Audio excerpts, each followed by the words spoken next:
Good afternoon, investors. My name is Joel. I'm the CEO here at 4 Degrees. And today I want to discuss just one of the topics that is covered within the new proclamation that the governor just recently pushed out, which is Proclamation 20-19.2. Today I had the opportunity to be on a Zoom call where a local attorney kind of dissected line by line what these new requirements mean. One thing that he did mention, and this was more towards the end, is he said that it's written extremely broad in scope, and also there's a myriad of landmines within this proclamation. So one of the things that we're doing here at 4 Degrees is just making sure that we stay ahead of any of these kind of unknowns or landmines that are out there. And one of the things I wanted to touch on, because I've had a couple investors ask me on how this works, is when you're going to sell your property. If you're looking at selling your single family home or whatever that is, there are some things that I want to make sure you're aware of, and also just to let you know that we're tracking.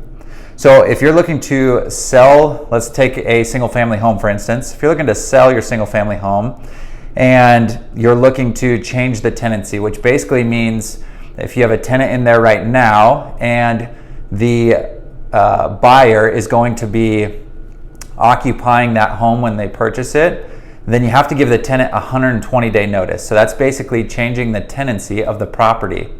If the tenant is going to stay in the property, or if another tenant is going to replace that tenant, so it's going to be basically the same use, then that's a 60-day notice.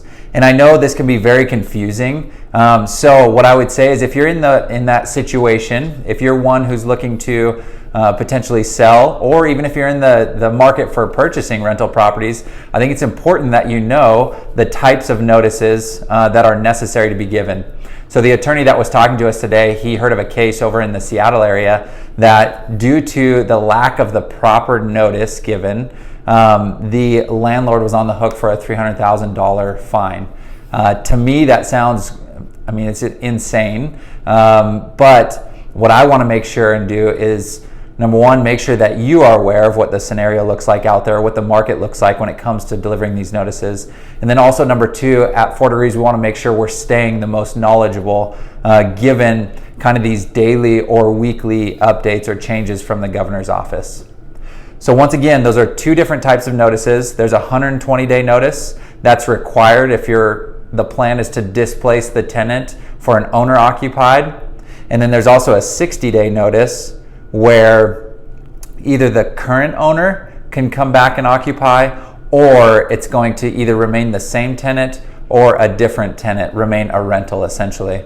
So anyway, if you have any questions on this specific topic, please feel free to reach out to me. You have my email. It's joel@4degrees.com, and I'll be more than happy to help navigate some of these nuances.